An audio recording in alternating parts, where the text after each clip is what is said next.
অভিভাবকত্ব দাবি করতে।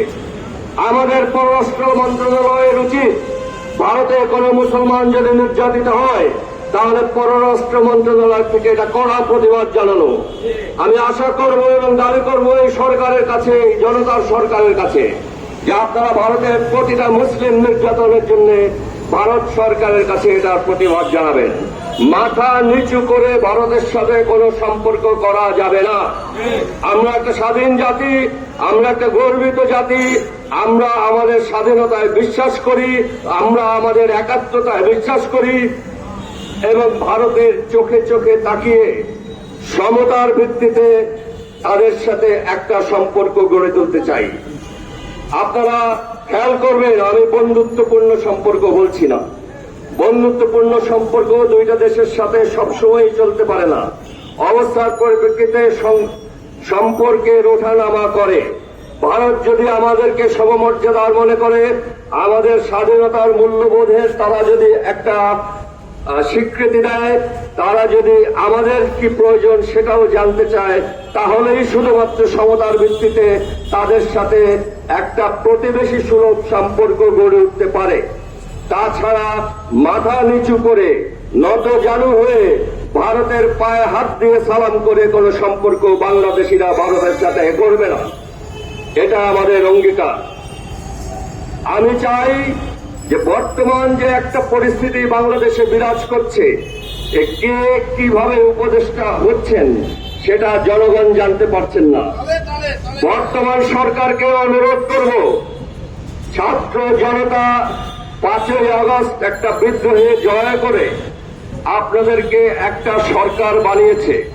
তার মানে এই নয় যে এই ছাত্র জনতার প্রতি আপনাদের যে অঙ্গীকার সেটা আপনারা চেয়ারে বসে ভুলে যাবেন।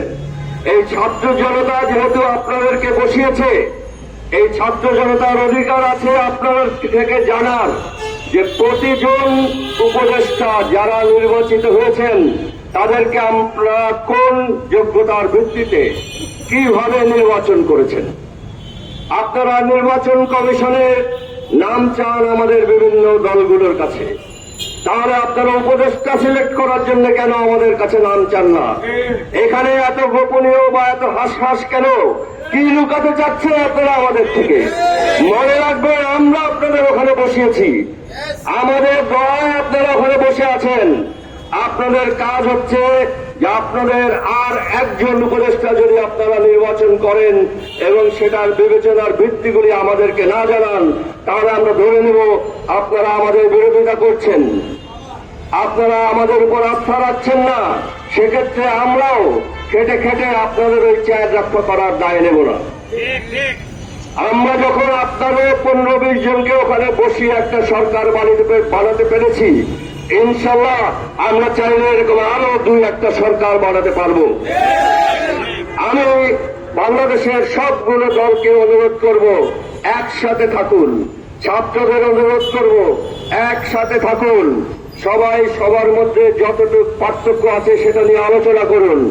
আমরা যদি একসাথে থাকি 5ই আগস্টের মতো, তাহলে কোন শক্তি আমাদের পরাজিত করবে না। আমাদের বর্তমানে সরকার যদি কোন চক্রান্তের কথা ভাবনায়ও আনে, তারা পিছিয়ে যাবে। তারা তখনই সার্থক হবে, চক্রান্তকারীরা তখনই সার্থক হবে যখন তারা আমাদের মধ্যে বিভেদ সৃষ্টি করতে পারবে।